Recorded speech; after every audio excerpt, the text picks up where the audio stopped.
This is Robyn Leslie again with onlytheinspired.com doing another amazing coach interview. I have the beautiful Miss Anne-Marie Tauss with us today. And so she's got a whole different topic that a lot of people need to hear about, where there's really no guidance in that area. And I think this is a super important conversation that we all need to have.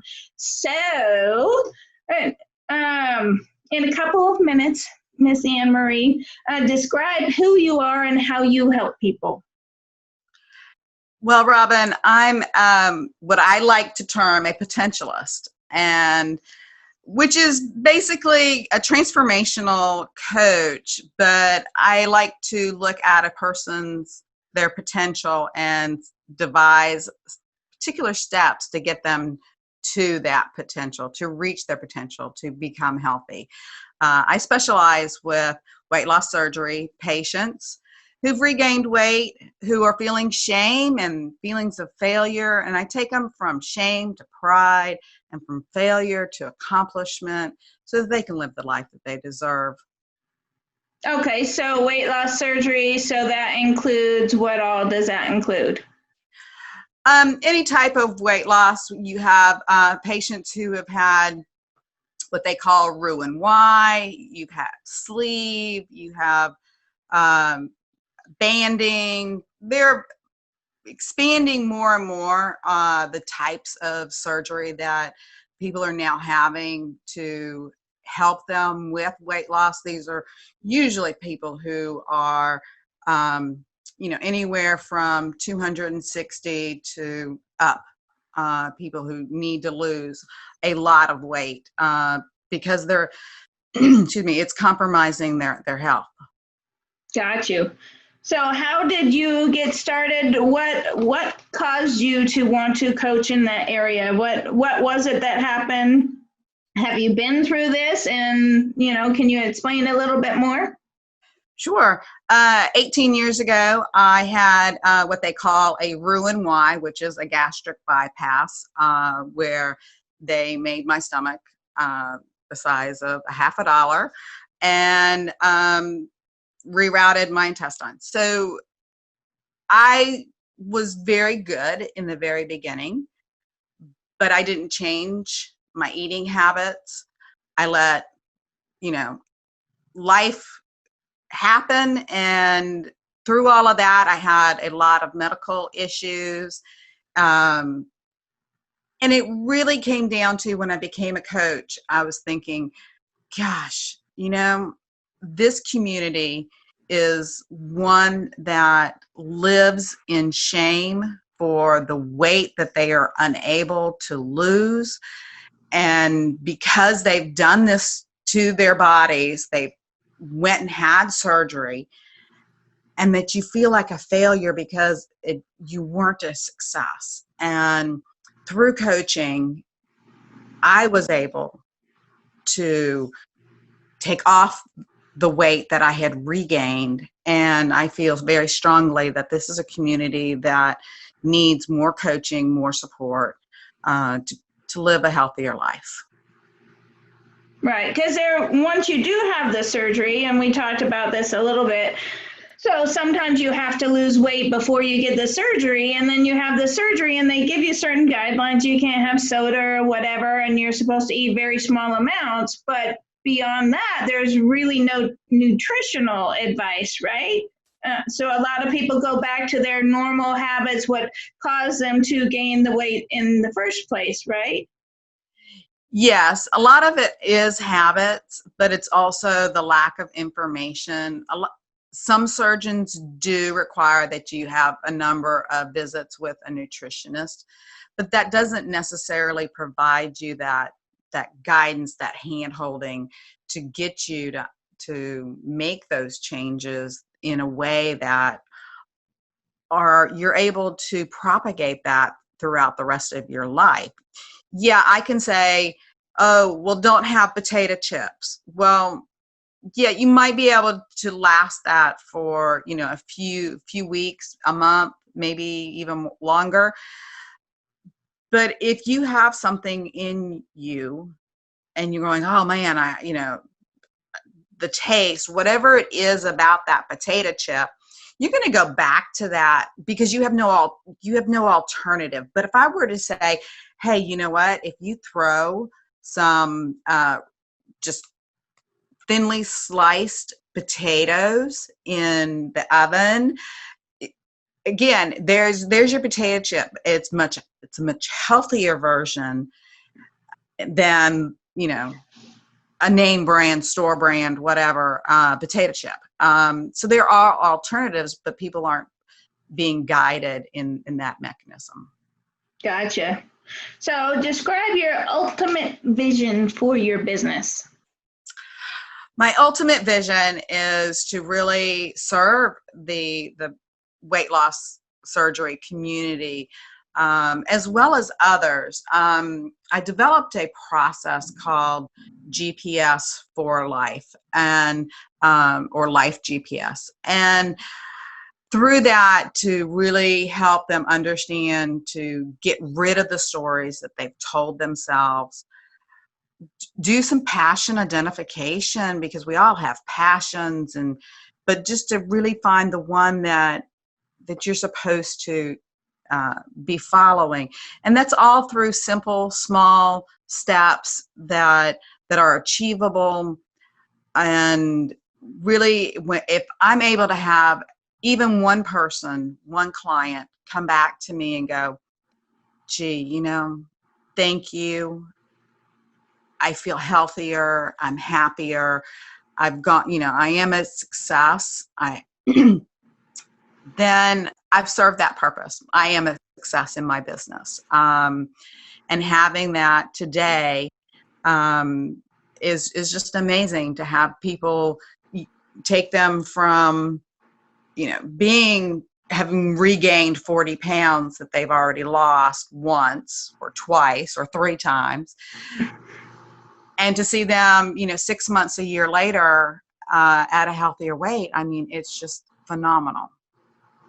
At a healthier weight without the shame. I think the stories are a big part of that shame, and, you know, why am I not skinny and all that kind of stuff. So I think that's the G on the GPS, is the getting rid of the stories, right?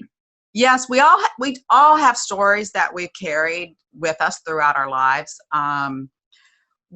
And they're built when we're very young, and we don't have experiences, and we don't have knowledge of the world. So what do is that we interpret what's going on around us. I mean, we may have heard that, for instance, for me, it was, you know, I was an accident. My parents didn't plan to have a child after my brother's birth, but here I came. And for me, the word was accident. Accident had a very negative connotation, where to me it was something that was unwanted, something to be avoided, something bad. So I manifested all of that. And when you start doing that, your mind is a very powerful thing. Mm-hmm. And you start manifesting that in unconscious ways within your life. So I was never a success at weight loss. I never felt I was a success in my profession.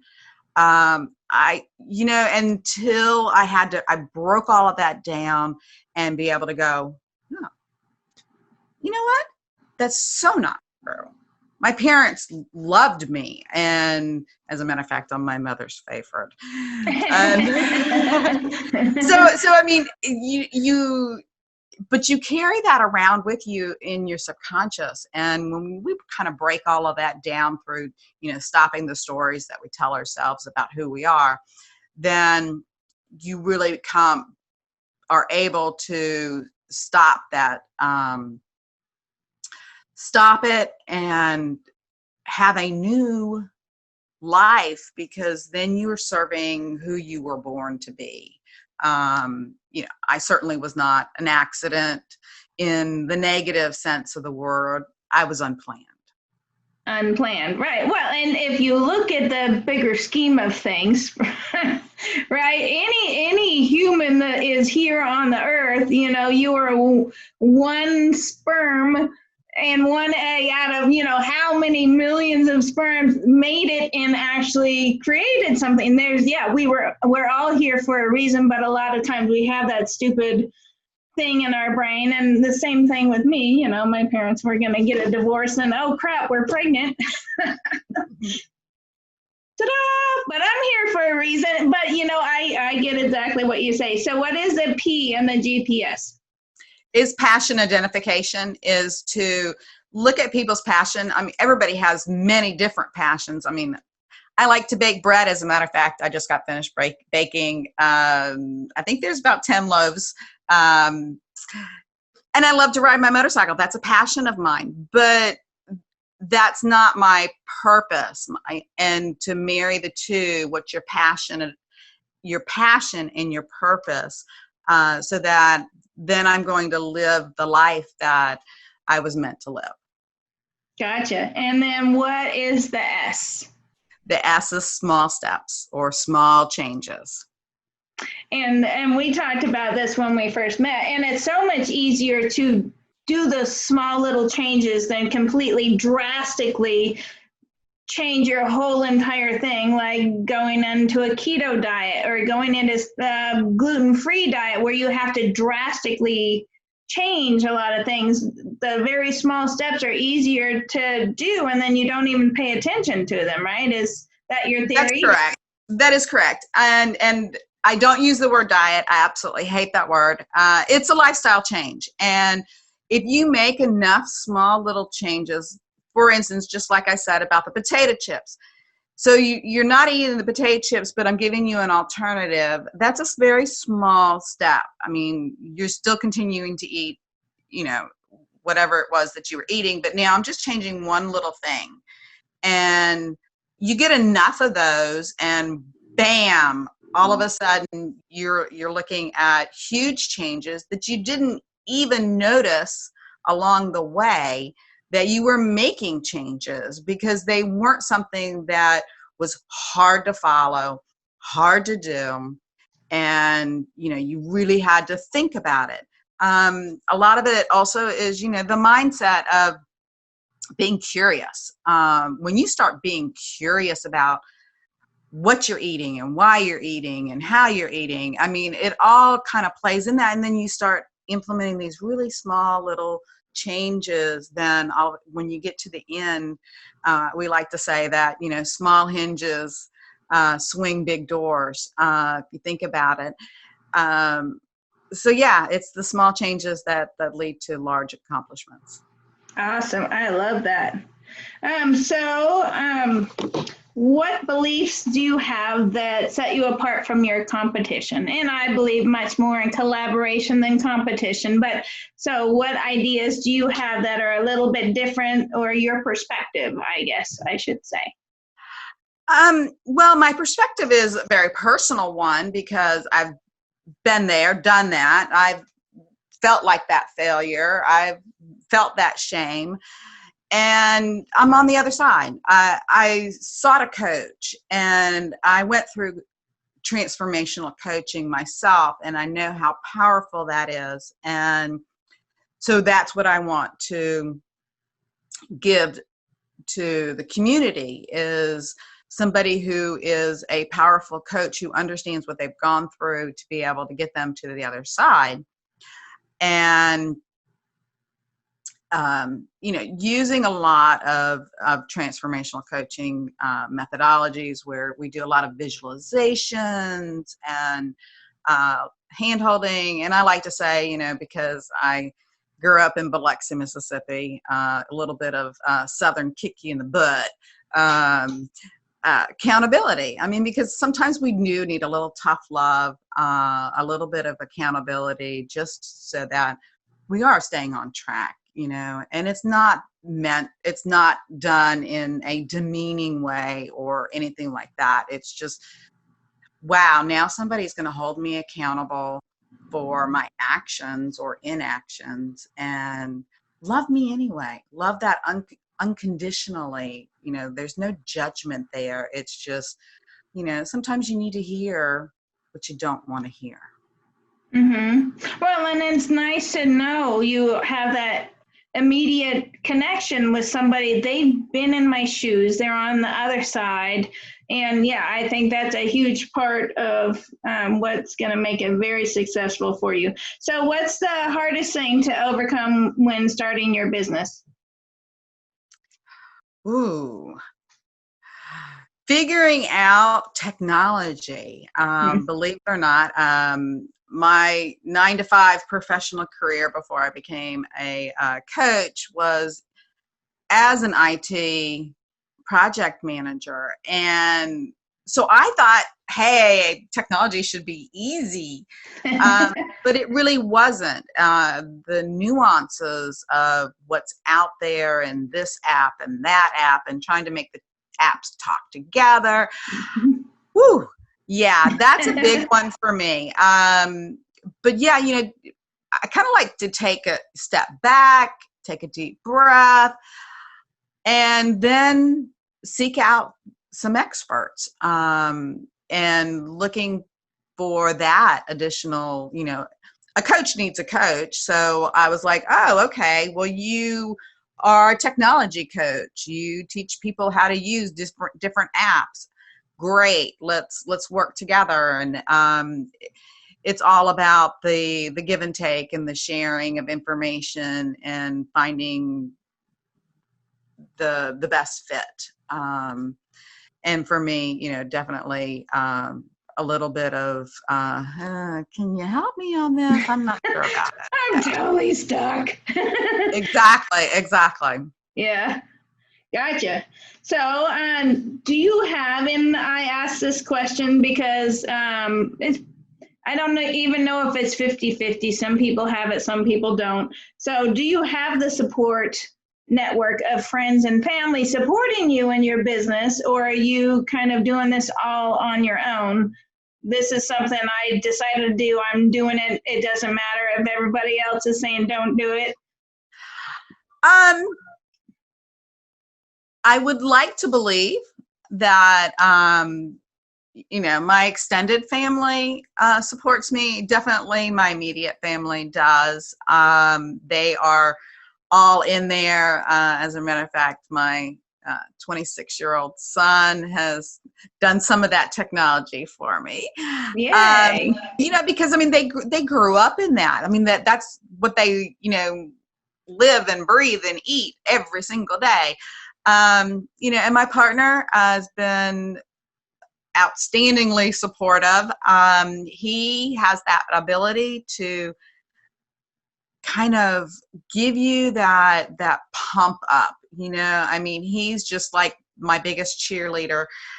And my friends have all been very supportive. As a matter of fact, one of them was one of my clients.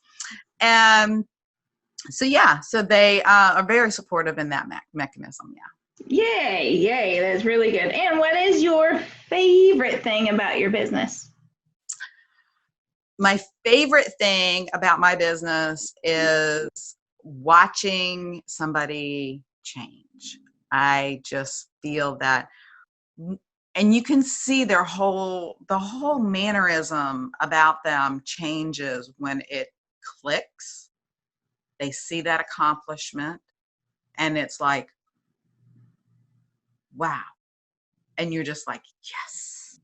Yay. Well, and they're feeling that way too. They're feeling that way. And it's such a, not a literal weight, but a emotional weight off of them when they could get rid of those stories and actually get on the other side. It is. And it's so gratifying to see that and to know that I was a small part of it, because a lot of it is internal to the person, to the client. But just to be a part of that and to know that, that person can look back and see what a change that they've made and celebrate that success. Whether it's a client, I do that with coaches too. I love to see coaches succeed and, cheer them on. And, it's all about the the love and the service of others and the giving spirit. And I think that I've not come across a coach that doesn't feel that way, that their method is to serve others, and in serving others, they also serve other coaches. Awesome. Awesome. So what inspires you? What are you passionate about? Well, you talked about bread and motorcycles. That seems like it's on the total opposite scales. And I think I would love to see you on a motorcycle. That's awesome. Oh yeah. I was riding a motorcycle when I was about 7 years old.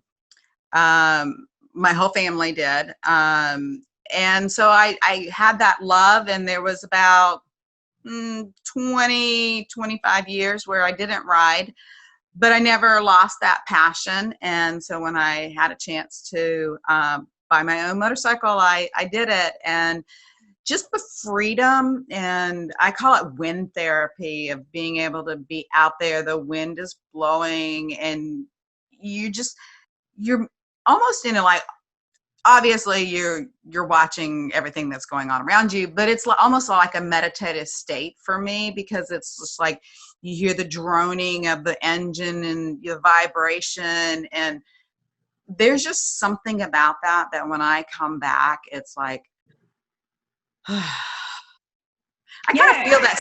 I get a similar thing with, baking bread, but that's all, a lot of that is science. I wasn't a huge science student in school, but the whole, oh wow, it takes this much yeast and this much water and this much flour and everything, and really is a science experiment to get it to rise. And but I do that right now, making that much bread for my mother's over 55 apartment complex, and it really should be like an above 85, because I don't think there's anybody in there that's less than 85.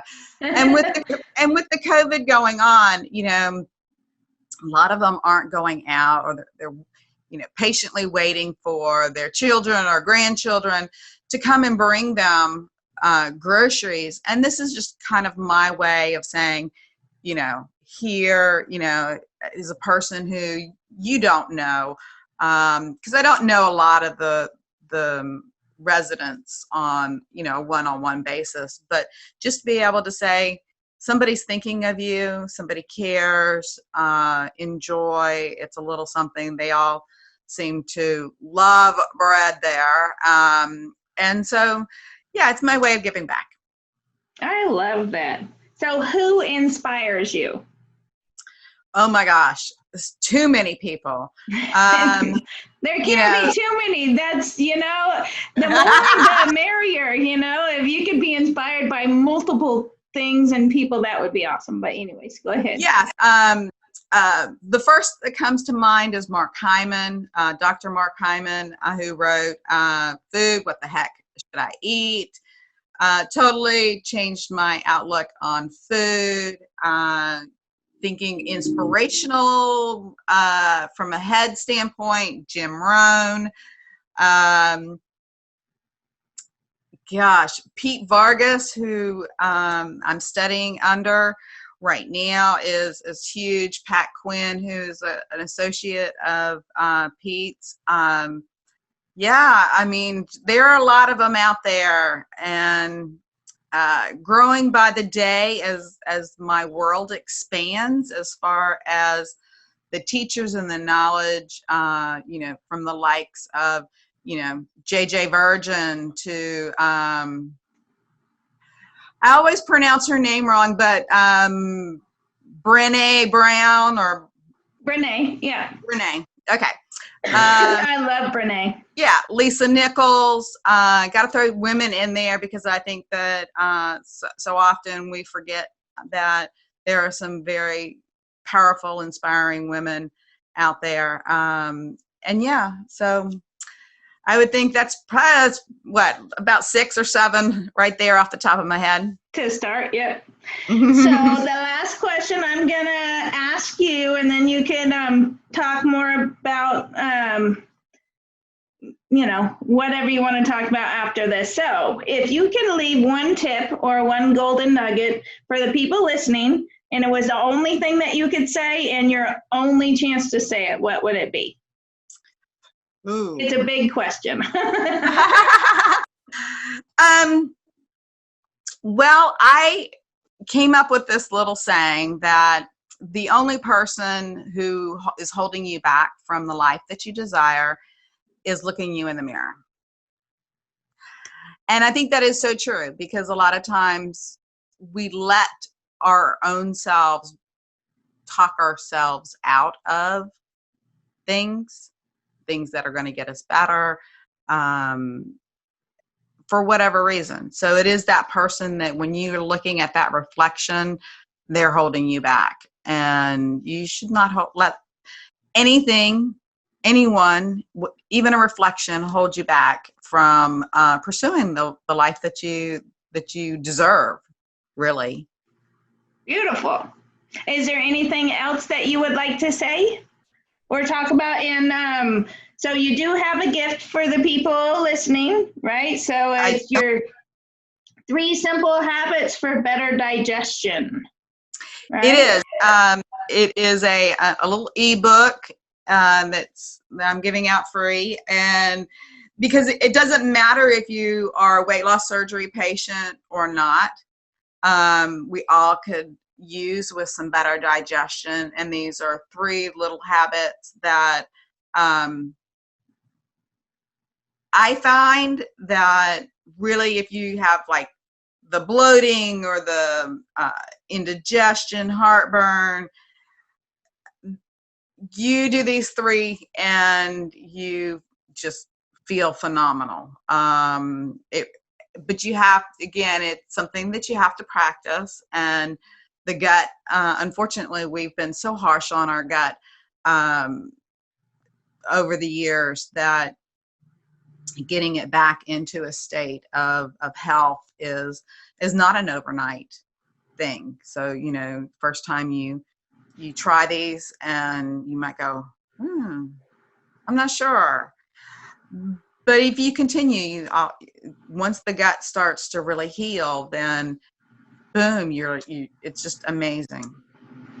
Well, and people need to understand, so I'm 48, so 48 years of creating issues with your belly, it's not going to instantly in a week be gone. It's going to take a while to heal and reverse the effects that you created for your whole life. And so a lot of people, they need to understand it's not a quick fix.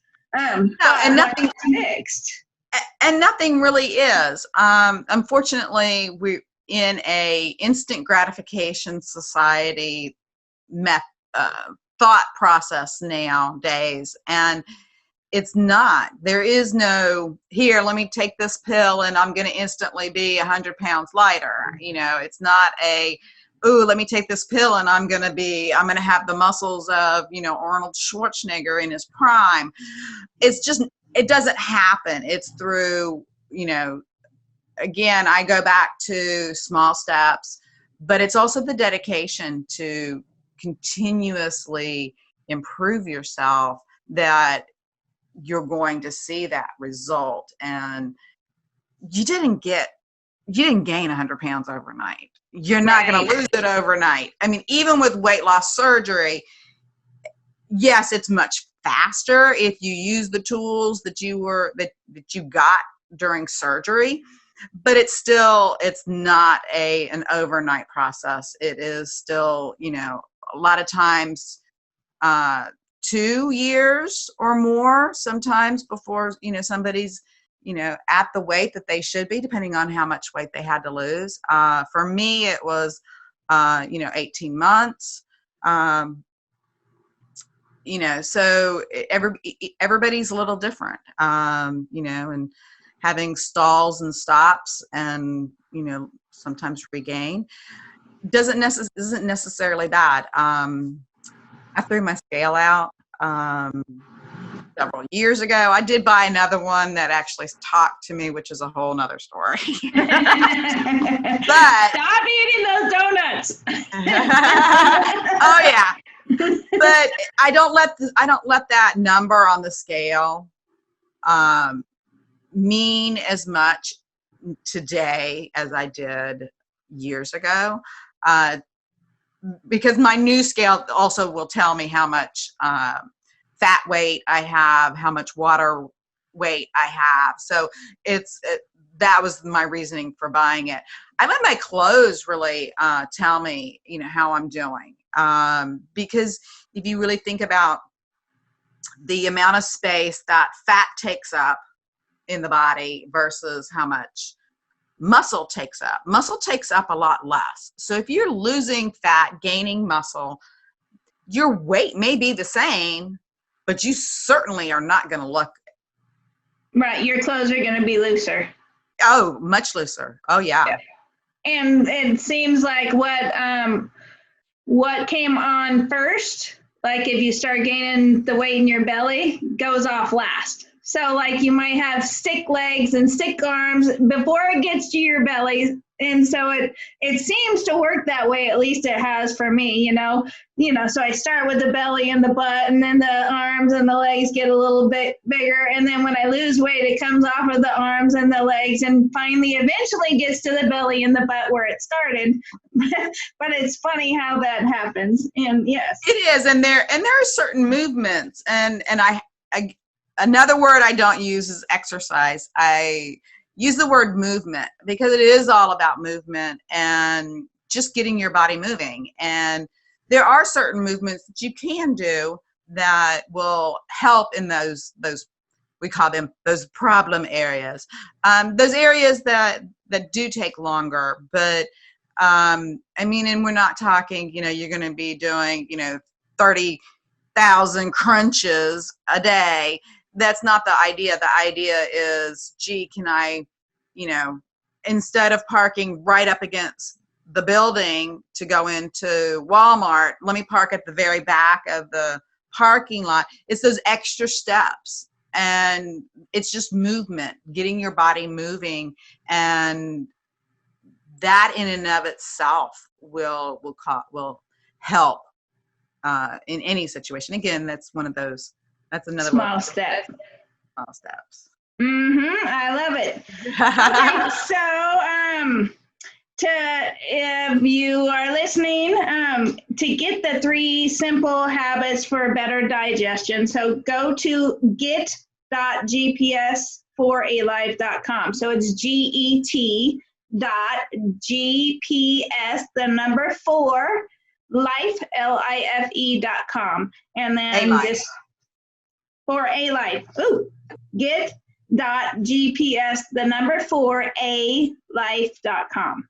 I'm glad you said that. Yep. I so much appreciate you being here today. There's a lot of people that need to hear that. A lot of people struggle with that self-image about the weight, and I'm one of those that is not very kind to myself. I said something at work the other day, something negative about my body, and she's all, you need to immediately say 3 nice things about yourself. So, we all kind of struggle with that, but, it is a place where people need a little bit of hand holding and need to know what habits that they've had kind of cause problems and how to take those little teeny things and change your whole lifestyle. And I love the small steps because that's super important, and the mental part, the getting rid of the stories, because stories they're BS. They're all made up, and you could create a much more empowering story and help yourself. But exactly. And it rolls over into your adult life because you have somebody who doesn't show up for a meeting, and you immediately, what's that story? Why didn't they do that? Instead of waiting to hear why they didn't show up, a lot of times you start to internalize that and go, oh, wow, they're this or they're that, or, and you make those judgments and you tell those stories when in fact it may or may not be true, but you went ahead and now you're reacting to what you're telling yourself, and it snowballs. So again, getting rid of the stories, not only for yourself, but also, you know, personal, but also in profession and just in daily life, and to not be so critical of yourself. Oh, well, they don't like me, you know, and then it starts to snowball. Right. Right. Well, Wonderful. thank you so much. Thank you, Robyn. It was lovely, and I hope we can talk again soon. Absolutely. Thank you very, very much. I appreciate you being here. Alrighty. Bye, everybody. Bye.